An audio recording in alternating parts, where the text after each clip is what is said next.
whistleblower, executive producer of the film, Luis Elizondo. Okay, Lou joins me, and former Deputy Assistant Secretary of Defense, Chris Mellon. First of all, bravo, okay, and well acquitted, both of you. Congratulations on the production as well, Lou. But I appreciate you both being with me, and I wish you much success with this as people can get it on Prime now and in select theaters around the country. Chris, let me use you, though, to start here with, there is a reason the government hasn't wanted to talk about this, and it involves competition and their fears of being behind. What does that mean? Well, I would say first and foremost, one of the largest barriers to conveying this information has simply been the stigma that surrounds this. That has been a huge block and a huge barrier from the outset. Continues to be a problem. The movie discusses a competition between the U.S. and Russia, and alleges China as well. Maybe in a race to acquire this technology and gain superiority, global aerospace superiority. One of the shocking things, truth of the matter is that right now, today, and we had 2 4-star officers on 60 Minutes admit that we are unable to control our own airspace. We lost the use of Langley Air Force Base, which is where the Air Combat Command is headquartered, which has as one of its responsibilities the defense of the nation's capital. And for several weeks, we couldn't operate our leading jet aircraft from that airbase. We still have no idea where those aircraft came from. We haven't been able to identify them. We didn't successfully intercept any of them. That should be very alarming to anyone concerned with national security in this country. And that is just one example of a dozen that I could roll off of these things invading restricted military airspace, our most sensitive airspace, and we don't know where they're from, we don't know who's controlling them, we don't know how they operate. So this is something that the executive branch fully agrees with now. There is no longer any debate, discussion, doubt about that fact between the executive branch or Congress. The administration, the Defense Department, all fully admit and acknowledge that that is true. So this film is, I think, helping to bring that forward, because we need a lot more action than we've had to date to get to the bottom of this. Listen, I'm with it, and I appreciate the point so much, Chris, especially coming from you. And I've always, I guess my one beef is, Lou, what took so long? And I know that's totally an unfair question because you've been fighting this for so long. But when people watch this, they're going to be like, wow, this makes so much sense. Why haven't we been hearing this all along? And Lou, you have been fighting this fight for years. And what do you hope will happen now after this? Well, Chris, great. Thank you for asking that question. It's actually very thoughtful. And to me personally, this movie was a bit like, forgive the cliche, but a bit like birthing an elephant. 3.5 years in the making. But look, when you're talking about getting over 30 separate senior officials, both on the legislative branch and in the executive branch. Think about this, Chris. Imagine 8 years ago going up to, I don't know, a former director of national intelligence or a former director of CIA or a former secretary of defense and say, hey, by the way, we're doing this little documentary film and we'd like to talk to you on the record about UFOs. They would laugh you right outside of the room, frankly, and probably then tell the security not to let you back in at some point. So the times have changed significantly, and this took time. And if you notice when you watch the video in the movie here, there's a lot going on. You literally have someone admitting for the very first time, a very senior ranking official, that in some cases presidents and Congress are not briefed to some of these programs. Now let that resonate for just a second, right? What does that mean to the American people? That's a holy cow moment. And I think if you want to provide a documentary that has rich with information like that and reveals like that, it takes time, and people have to get comfortable with who you are and really trust what it is you're trying to do.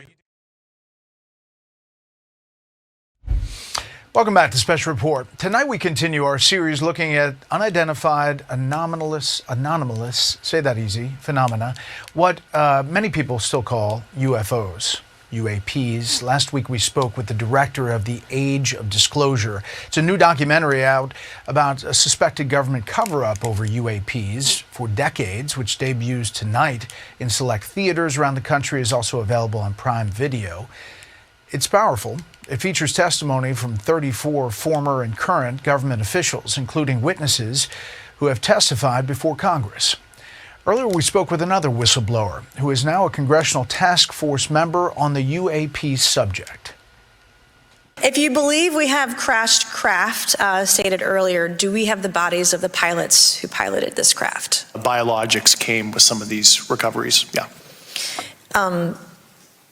Were they, I guess, human or non-human biologics? Non-human. Well, let's get some insight into the UAP, or UFO, it used to be called, controversy, and what Congress is trying to do about it. Joining us now, retired Air Force Major David Grusch, who has been a whistleblower on the subject of UFOs, UAPs, and government transparency. He's a special advisor now to the House UAP Task Force. Thanks for being here. Thank you for having me on, Brett. So since then, people say, where is the evidence? What's happening? Why don't we know more right now, almost 2 years later? Well, certainly the last administration didn't help, and my hearing, of course, was during the last administration, and they were not exactly super transparent on this issue, unfortunately. But now that the task force has been created, I've been able to, guide the members within the boundaries of what they're actually cleared for. When people look at this, they look online, they say there's a lot out there. There's a lot of people talking about encounters. There's a lot of people talking about videos, and we've seen a lot of that. Can we just cut it down to, you believe that we have encountered alien beings and that they've come to Earth and that we know about it as a U.S. government? That seems to be the case. I don't like to characterize necessarily where they came from. They're definitely some kind of non-human sentience, but it is true, believe it or not, we've recovered the vehicles, and we actually have physical proof, and I was actually partially cleared into some of those activities. It was beyond oral testimony provided to me. I actually had partial access to the data and actually read the intelligence reports resulting from those programs. Like, and with your own eyes, Correct. You saw it. Yes. And so when people say this is kooky, this is out there, there's nothing to back it up. I don't speak for other parts of the government, but I can tell you NASA, which I speak for, is open and transparent with our data. Do you believe what Mr. David Grusch said, or is he lying? Whatever he said, where's the evidence? What do you say? Certainly members of this current administration are very, very well aware of this reality. Certainly the current president is very knowledgeable on this subject, and I trust his leadership on it, and I think he's assembled an A-team cabinet, and I really believe if Trump wants to be the greatest president and the most consequential leader likely in world history, he certainly has the knowledge, the capabilities, and understanding of some of these sensitive government transparency issues. I have access, and I speak to people about it. I've had actually meetings on it. People that are very smart and very solid have said they believe there is something out there. And, it makes sense that there could be. I've never been convinced, even despite that. I just, for some reason, it's not my thing. So you think, one, he knows, and two, he's open to transparency on UAPs? He certainly is very well informed on this issue. Leave it at that. I don't want to get ahead of what the president might want to reveal personally. There's been a role to cover this up, you're saying, through administrations. And there have been people who have been threatened and told not to testify? I was physically threatened even before I sent in my Intelligence Community Inspector General report under the previous administration. I actually had to go and seek legal protection that way because I was, literally in fear both professionally and in my personal life. And when you mentioned in that testimony of recovering the pilots or remains non-human, that's something that you saw as far as the intelligence with your eyes? Yes. And it is a very uncomfortable, even for me now, as somebody who's seen it, experienced it, even talking about it, because it's so outside a normal person's worldview to understand that there is this biological sentience that have piloted these crafts that don't necessarily look 100% like you and I. Were there pictures? Were there? There were. Yes, there were. When I said from another planet or from outer space, you said we don't know where they're from. Is it interdimensional? What are we talking about? I've talked to a lot of, I'll call graybeards on the program. That is a subject of hot debate on origin. As a guy trained in physics formally as well in my background, I leave an open mind on what the origin is. Certainly, there is the extraterrestrial hypothesis, and they could be coming from elsewhere off Earth, but I don't usually go there because I did not see that data, and I'm not conversant in the high confidence theories that the U.S. government had. I'm not aware of any remains that the department has of any signs of extraterrestrial beings or activity or technology. You say the U.S. government knows, but there are many other governments around the world. Do they know? They have their own programs, and like I said 2.5 years ago, we have been in arms race with our peer competitors, namely Russia and China, and they have their own programs in this regard. And I was actually able to view a body of intelligence that discussed adversarial programs, and I'll leave it at that. We've recovered things, you say, bodies and physical remains. Was there a sense that the motive of how they got here, what they were doing, was it peaceful, not peaceful? We've seen a mixed bag of activity, and motive and intent, why they're visiting. That's, once again, that gets into our assessments, not necessarily, we can't quite understand the intent of some of the sentience and why they're visiting. Could it be because we have interesting genetic material on Earth? We're a Jurassic Park tourist attraction for them. Could be a myriad of reasons. For the other people who are coming out, you say to them what? You've obviously faced intimidation. You talked about harassment. There are reports that others have too. I say that there's hope. Certainly, Congress values whistleblower information right now, and certainly I believe there's an appetite with the administration to do the right thing on this as well. And there's some other things that are happening behind the scenes that I'll let the administration discuss when they're ready. Okay. Well, we appreciate your time, and we'll follow every element. It's fascinating. Yep. Thanks for having me on. We learned that the U.S. government was involved in a long-running secret war with other nations to collect and reverse engineer vehicles not made by humans. Some people claim it would cost them their lives if they spoke out about these things. The first country that cracks the code on this technology will be the leader for years to come. This is similar to the Manhattan Project. This is the atomic weapon on steroids. If Xi Jinping had access to this, if Putin had access, you think for a second that they wouldn't consider using it to achieve their ends of domination? Sometimes strategic surprises that change the course of human history.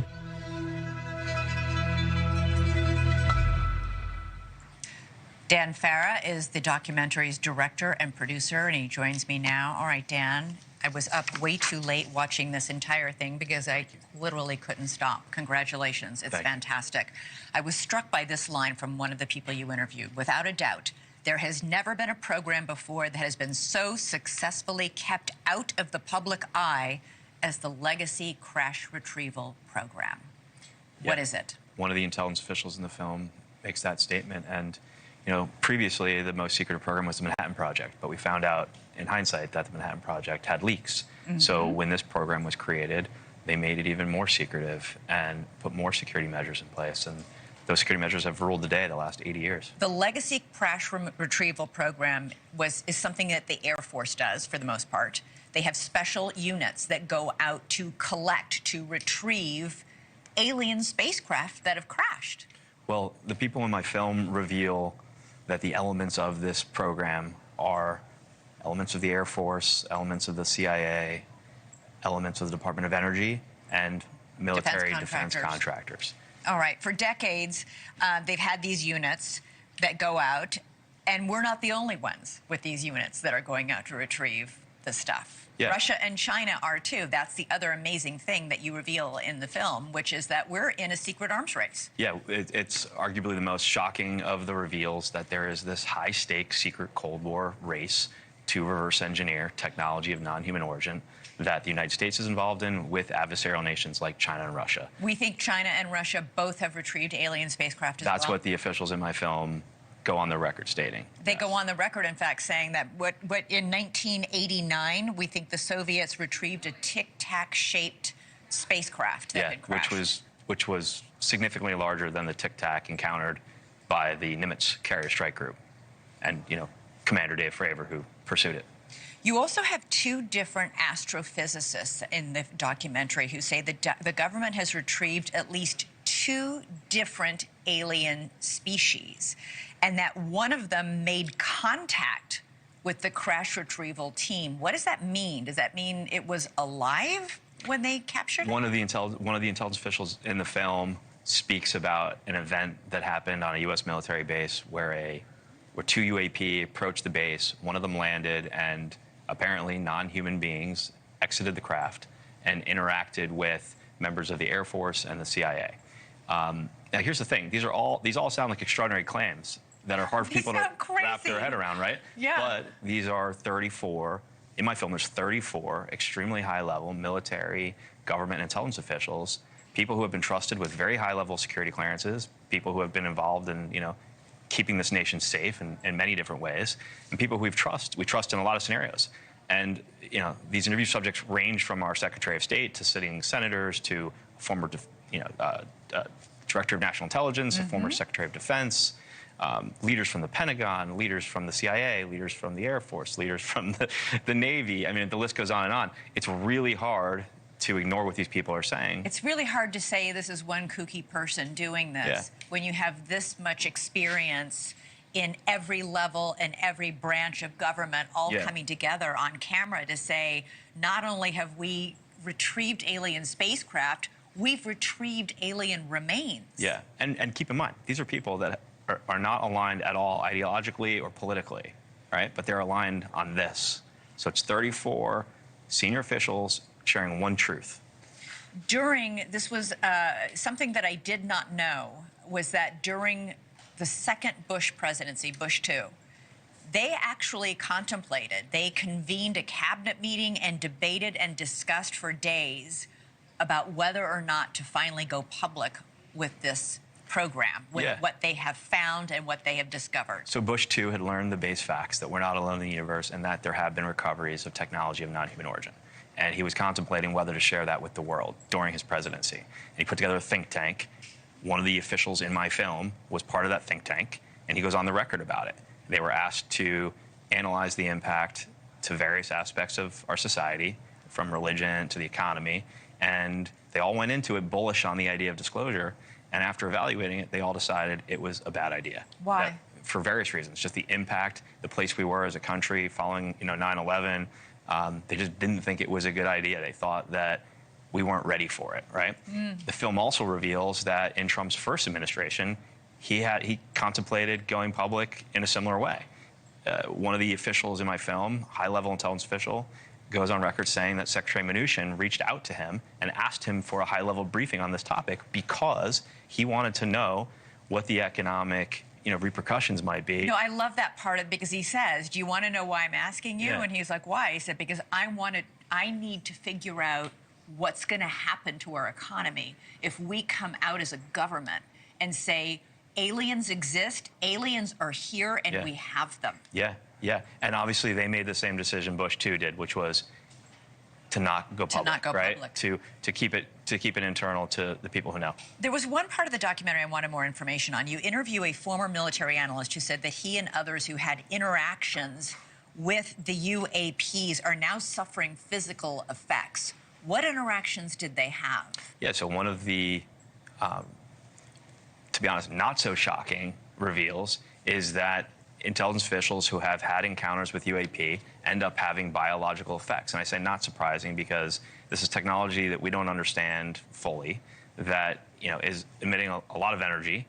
And in the same way that if you stand behind the back of a so he came close fighter to jet, you're going to get hurt. He came close to one of these. Yeah, came close to multiple UAP and ended up having biological effects. And yet, because so much of this information is classified, none of them can go on camera and say what they saw specifically. Yeah, not specifically. So look, the reality of it is, for 80 years, all of this has been kept from the public, Congress, and even sitting presidents. And I think that that really changes today when this movie comes out and the public learns the truth finally. And my hope is it sets the stage for the president finally stepping up and telling the world the base facts, that we're not alone in the universe and what he knows is going on. At the very least, he'll convene maybe a cabinet meeting in which, then they'll all say, would it be? Yeah. I don't know. I think the world is more prepared for this I think now. we're ready for it. I think the people can handle the truth. Okay, last question. You point out in the documentary, I found this very, very intriguing, but you point out that we as humans have only mapped about 27% of Earth's oceans. We know more about the surface of the moon and the surface of Mars than we do about our own oceans. Yeah. And you have several of these astrophysicists and intelligence officials saying, you know what? It's possible these objects, these UAPs, UFOs, whatever you want to call them, aren't coming from outer space. They might be coming from the ocean. Yeah, I mean, look, moreover, we have, senior members of the House Intelligence Committee going on the record saying that the craft seen coming out of the ocean are otherworldly things. They straight up say on camera, these are not rockets, they're not aircraft. They're moving at hundreds of miles an hour underwater, they're which otherworldly is inconceivable. things, defying physics as we know it. And then retired Admiral Gallaudet, who was the chief oceanographer of the United States Navy, he is the one who states, that fact you just shared, and that he makes the point of, if you were an intelligent species from somewhere else and you wanted to hide from humanity, the most obvious place would be our oceans. Right, that's where you got to hide. Wow, it's a fascinating documentary. It's on Amazon Prime Video starting tonight. It's also in theaters. Dan, congratulations. It's called The Age of... The Age of Disclosure. I almost said The Age of innocence. I was like, yeah. You can tell I've got Friday brain. Prime Video worldwide, theaters New York, Los Angeles, and D.C. It's really, really great. Congrats. Thank you. Great. I appreciate it.